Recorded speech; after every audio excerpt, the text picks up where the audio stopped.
नमस्कार, जनतंत्र टीवी देख रहे हैं आप और मैं हूं आपके साथ स्वाति आर्य। हमारे इस खास बुलेटिन में आप सभी का स्वागत है।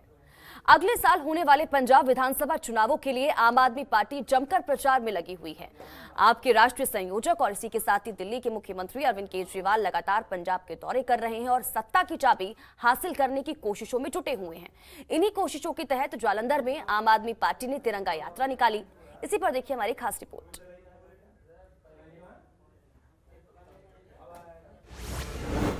पंजाब के जलंधर में अरविंद केजरीवाल की तिरंगा यात्रा। पंजाब सरकार की कमियों को किया उजागर। ये अमन चैन की यात्रा है। पंजाब शहीदों की धरती है, कई स्वतंत्रता सेनानी दिए। शहीदों की याद में देशभक्ति के प्रेम में तिरंगा यात्रा। जैसे जैसे पंजाब विधानसभा चुनाव 2022 नजदीक आ रहा है, वैसे वैसे वहां राजनीतिक सरगर्मियां गहमा गहमियां बढ़ती जा रही हैं। हर राजनीतिक पार्टी अपने लिए सियासी प्लेटफॉर्म बना रही है। बात आम आदमी पार्टी की करें तो आपकी तिरंगा यात्रा जालंधर के श्री राम चौक से शुरू हुई और भगवान वाल्मीकि चौक होते हुए डॉक्टर आम्बेडकर चौक तक पहुंची। मेरा रंग दे बसंती चोला गाने के साथ शुरू हुई इस तिरंगा यात्रा में हजारों की संख्या में समर्थक जुटे।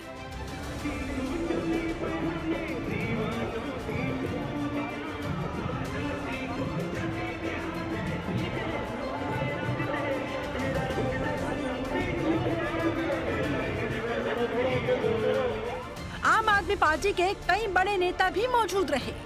वहीं सीएम अरविंद केजरीवाल ने इस यात्रा के दौरान कहा, पंजाब ने आतंकवाद का एक दौर देखा है। कोई पंजाबी नहीं चाहता कि वो दौर वापस आए। तिरंगा यात्रा पंजाब के अमन और चैन की यात्रा है।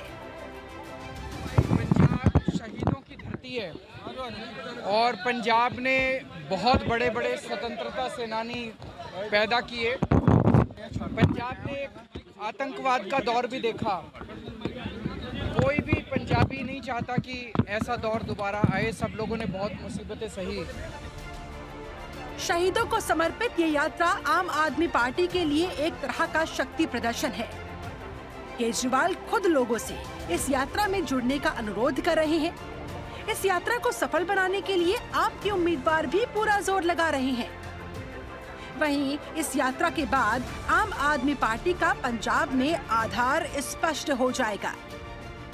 जलंधर में आए हैं तो जलंधर के लोगों को दो गारंटी देके जा रहे हैं। एक, जलंधर में स्पोर्ट्स इंडस्ट्री है। सबसे ज्यादा अगर पूरे देश में कोई क्रिकेट खेलता है तो उसको हॉकी, क्रिकेट, तो उसको जलंधर का बना हुआ सामान इस्तेमाल करना पड़ता है। पूरे देश के अंदर जहां भी खेल खेला जाता है जलंधर होता है। तो दोस्तों, आम आदमी पार्टी की सरकार बनेगी, देश की सबसे बड़ी स्पोर्ट्स यूनिवर्सिटी जलंधर के अंदर बनाएंगे। और दूसरा, दुआबे से बहुत सारे घरों के बच्चे विदेश गए हुए हैं, वो वापस आते हैं।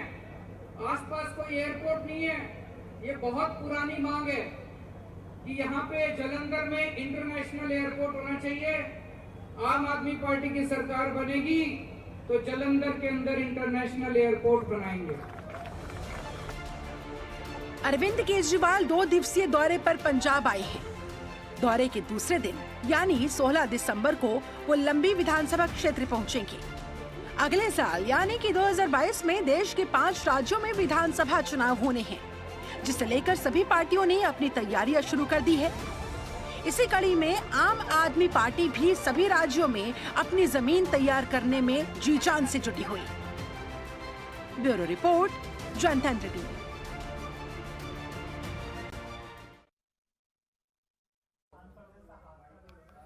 दिल्ली सरकार बाबा साहेब के सपने को पूरा करने के लिए जोर शोर से लगी हुई है। डॉक्टर भीमराव अंबेडकर को लेकर कई कार्यक्रम आयोजित किए जा रहे हैं। दिल्ली सरकार बाबा साहेब के सपने को पूरा करने के लिए बहुत से काम भी कर रही है और इसी कड़ी में दिल्ली के डिप्टी सीएम एक कार्यक्रम में मुख्य अतिथि के रूप में शामिल हुए। ये रिपोर्ट देखिए।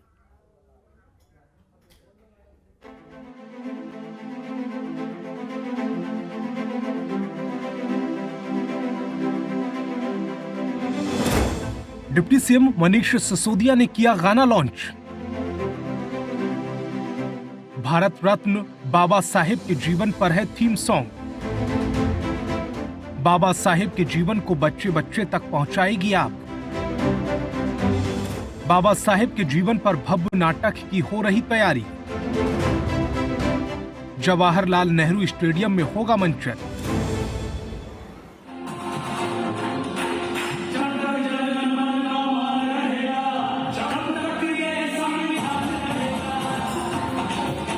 राजधानी दिल्ली के कालकाशी के स्कूल ऑफ एक्सीलेंस में डॉक्टर भीमराव बाबा साहेब अंबेडकर के ऊपर ओशियन बैंड की तरफ से एक गाना लॉन्च किया गया है।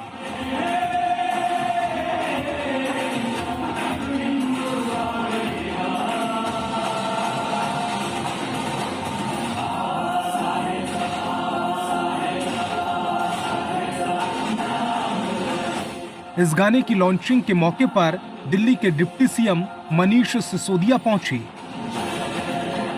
इस गाने के अंदर बाबा साहेब भीमराव अंबेडकर की जीवन गाथा को दर्शाया गया है। किस तरह से उन्होंने समाज के लिए काम किया और कैसे उन्होंने शोषित, वंचित और पिछड़ा वर्ग के लोगों के लिए काम करके एक मसीहा बने, यह सब इस गाने में फिल्माया गया है। आप जानते हैं माननीय मुख्यमंत्री जी पहले ही अनाउंस कर चुके हैं इस बारे में कि दिल्ली सरकार, देश आज जिस तरह से तरक्की कर रहा है उसमें बाबा साहब के योगदान पर एक बहुत बेहतरीन और एक बहुत बड़ा प्ले आयोजित करने जा रही है। और ये प्ले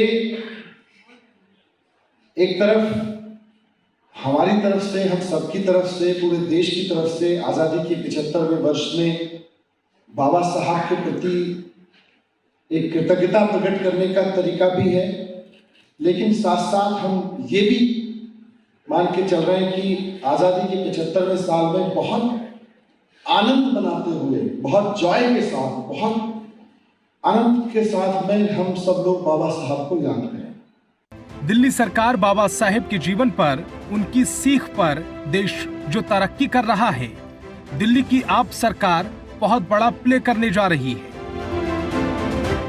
बाबा साहेब का योगदान को भुलाया नहीं जा सकता। आधुनिक भारत के निर्माता हैं बाबा साहेब। अरविंद केजरीवाल जी की आम आदमी पार्टी सरकार इस परंपरा को शुरू कर रही है कि बाबा साहब जो आज हमारे भारत के निर्माता हैं, हमारे आधुनिक भारत की नींव रखने वाले व्यक्तित्व हैं, उनके प्रति कृतज्ञता व्यक्त करते हुए एक ऐसा शानदार प्ले किया जाए कि लोग बाबा साहब को महसूस कर सकें, 75वें वर्ष में उनको महसूस कर सकें और फील कर सकें कि आज जिस जॉय में हम हैं, आज जिस आनंद में, जिस आज़ादी के उत्सव में हम हैं, उसके लिए किसी ने कितने कष्ट उठाए। दिल्ली सरकार बाबा साहब डॉक्टर भीमराव अंबेडकर पर उनके जीवन और संघर्ष को आम लोगों तक ले जाने के लिए आयोजनों की श्रृंखला लेकर रही है। संगीतमय नाटकों में सरकार अंबेडकर के जीवन और दर्शन का मंचन करवाएगी। अंतर्राष्ट्रीय स्तर के इस आयोजन के लिए स्टेडियम में 100 फीट का स्टेज बनाया जा रहा है, जिसकी थीम सॉन्ग की झलक इंडियन ओशियन बैंड ने दी है। फोक गाना है, ट्रेडिशनल गाना है, लावणी स्टाइल का, और उसको हम लोग ने अरेंज किया है। बहुत बड़ा कोलैबोरेटिव एफर्ट ये हुआ है। महाराष्ट्र से अरेंजर्स और ढोल प्लेयर्स, परकशन प्लेयर्स और हमारे दोस्त कुणाल कुंडू, उन्होंने इस पे काम किया है बहुत ज़्यादा। तो ये एक ट्रैक है और डांस है, मतलब डांसेबल नंबर है। देखिए, बाबा साहब के जीवन पर एक बहुत बड़ा नाटक जो प्रदर्शित हो रहा है 5 जनवरी से, और आज हमने उस पूरे प्रदर्शन के एक छोटे से गाना, उसका एक हिस्सा है जो बाबा साहब के जीवन की, जहाँ शायद चरम सीमा पर जब उनका जीवन, उनके उतार चढ़ाव में, तो उस स्थिति में वो ये गाना जो हमने आज उसका एक छोटा सा एक डेमोन्स्ट्रेशन यहाँ पर दिया। और ये क्योंकि एक नाटक में आता है जिसमें कोई गाना वहाँ, कोई गाना यहाँ, कोई गाना, ये मेरे ख्याल 7वां या 8वां गाना नाटक के एंड की तरफ, जब बाबा साहेब अम्बेडकर एक लेवल पे पहुंच चुके हैं, जो कॉन्स्टिट्यूएंट असेंबली के मेंबर रहे हैं, कॉन्स्टिट्यूशन रिलीज हो रहा है, उनका नाम उसके साथ एसोसिएट हो रहा है, उस पॉइंट पे ये गाना आता है प्ले में। आजादी का 75वां साल मना रहे हैं। इस मौके पर दिल्ली सरकार बाबा साहब डॉक्टर भीमराव अंबेडकर के जीवन को बच्चे बच्चे तक पहुंचाने के लिए दिल्ली सरकार उनके जीवन पर एक बहुत भव्य नाटक तैयार कर रही है।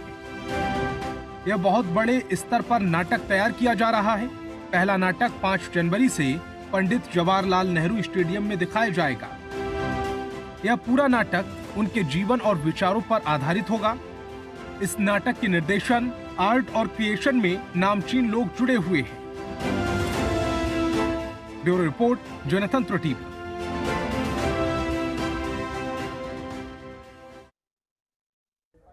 ब्रेक के बाद एक बार फिर से आप सभी का स्वागत है। बढ़ते हैं आगे। आम आदमी पार्टी ने रोजगार की आस में लंबे समय से संघर्षरत उत्तर प्रदेश के युवाओं के लिए नई घोषणा की है।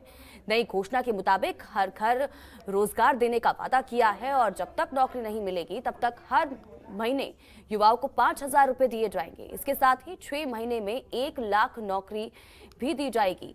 नौकरी में यूपी वालों को 80% आरक्षण दिया जाएगा। दिल्ली के डिप्टी सीएम मनीष सिसोदिया ने कहा कि यूपी सरकार ने रोजगार के नाम पर युवाओं के साथ बहुत मजाक किया है। रोजगार मांग रहे युवाओं पर लाठी भांजी जाती है। पूरे प्रदेश में युवाओं के ऊपर रोजगार देने के नाम पर लाठियां भांजी जा रही है। कोई भी परीक्षा हो, उसके पेपर लीक कराने में योगी सरकार नंबर 1 है।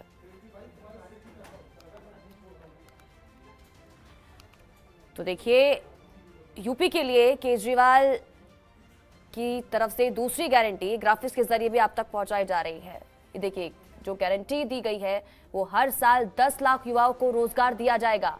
ये आम आदमी पार्टी की तरफ से कहा गया है। युवाओं के लिए हर घर रोजगार और हर महीने 5,000 रुपए दिए जाएंगे। 6 महीने में 1 लाख सरकारी नौकरी देने का भी वादा किया गया है। नौकरी में यूपी वालों को 80% आरक्षण भी दिया जाएगा। अगर आम आदमी पार्टी की सरकार यूपी में आती है तो ये तमाम चीजें की जाएंगी। कि उत्तर प्रदेश के युवाओं के भविष्य के लिए एक बहुत बड़ी घोषणा आम आदमी पार्टी की ओर से की जा रही है। ये इसलिए महत्वपूर्ण है क्योंकि अब उत्तर प्रदेश का चुनाव जैसे जैसे नजदीक आ रहा है, वैसे वैसे लोगों का मोह भंग हो रहा है योगी जी की सरकार से। योगी जी की सरकार जो 70 लाख रोजगार देके उत्तर प्रदेश को नंबर 1 बनाने का वादा करके आई थी, उसने उत्तर प्रदेश में युवाओं के साथ रोजगार के नाम पे बहुत मजाक किया है। तो पूरा प्रदेश रोजगार देने में नंबर 1 नहीं है, लेकिन जब भी रोजगार के लिए कोई परीक्षा होती है तो परीक्षा का पेपर लीक करने में नंबर 1 है योगी राज में। उत्तर प्रदेश के युवाओं को भी मैं कहना चाहता हूं कि अपना वोट देके एक एक वोट से आम आदमी पार्टी की सरकार बनवाइए। आपके एक एक वोट से ईमानदारी से रोजगार निकलेंगे और कोई पेपर लीक नहीं होगा। सरकार बनने के बाद आम आदमी पार्टी 10 लाख नौकरी हर साल क्रिएट करेगी और जब तक इन युवाओं को 34 लाख युवाओं को रोजगार नहीं मिलता, जब तक इनमें से इन 34 लाख में से एक एक युवा को रोजगार नहीं मिल जाता हर एक को, तब तक 5,000 रुपए प्रति महीना रोजगार भत्ता देगी।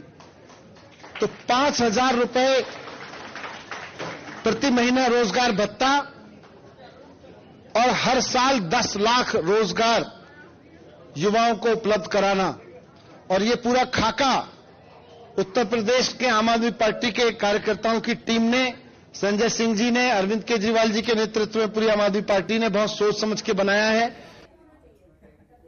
और वहीं आम आदमी पार्टी के एमसीडी प्रभारी दुर्गेश पाठक ने बयान जारी कर कहा कि आम आदमी पार्टी के कड़े विरोध के बाद बीजेपी शासित एमसीडी को घुटने टेकने पड़े। दिल्ली की 3 बड़ी संपत्तियों को बेचने के प्रस्तावों को या तो रद्द किया या फिर टाल दिया। बीजेपी राजन बाबू अस्पताल की जमीन, इसी के साथ ही शालीमार बाग स्थित स्कूल की जमीन और सभी सामुदायिक भवनों को प्राइवेट माफियाओं को बेचने की तैयारी में थी। दुर्गेश पाठक ने चेतावनी देते हुए कहा कि दिल्ली को बेचने की भाजपा की मंशा को आम आदमी पार्टी कभी पूरा नहीं होने देगी। दिल्ली वालों के संघर्ष की जीत हुई, इस जीत के लिए सभी को बधाई देता हूं। दिल्ली वाले बदला लेंगे और आगामी चुनाव में भाजपा के एक नेता की जमानत जब्त करेंगे और एमसीडी में भी अरविंद केजरीवाल की सरकार को लेकर आएंगे। जनता पार्टी को घुटने टेकने पड़े। साथियों, आपको ध्यान होगा कि कुछ दिन पहले आम आदमी पार्टी ने प्रेस कॉन्फ्रेंस के माध्यम से आप लोगों को बताया था कि भारतीय जनता पार्टी दिल्ली की 3 बड़ी प्रॉपर्टीज बेचने की तैयारी में है। सबसे पहला, राजन बाबू जो टीबी अस्पताल है, उसके पास की जो पूरी प्रॉपर्टी, उस अस्पताल की जो पूरी प्रॉपर्टी है, उसको ये बेचने का प्रस्ताव लेके आ रहे थे। आपको ध्यान होगा, हमने बताया था कि शालीमार बाग का जो स्कूल है, उस स्कूल की जमीन बेचने की तैयारी में थे ये। और तीसरा, जितने भी सामुदायिक भवन हैं, उन सारी सामुदायिक भवन को ये प्राइवेट वेंडर्स को बेचने की तैयारी में लगे हुए थे।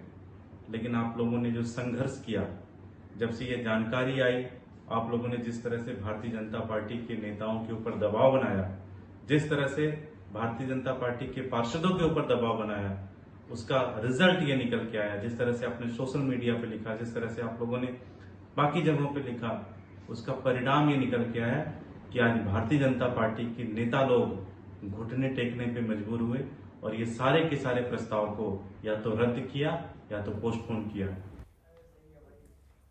और इसी के साथ ही हमारे इस खास बुलेटिन में फिलहाल इतना ही। आप बन रहे हमारे साथ। नमस्कार। खबरों के निष्पक्ष विश्लेषण के लिए सब्सक्राइब करें Janatantra TV and press the bell icon. Never miss any update.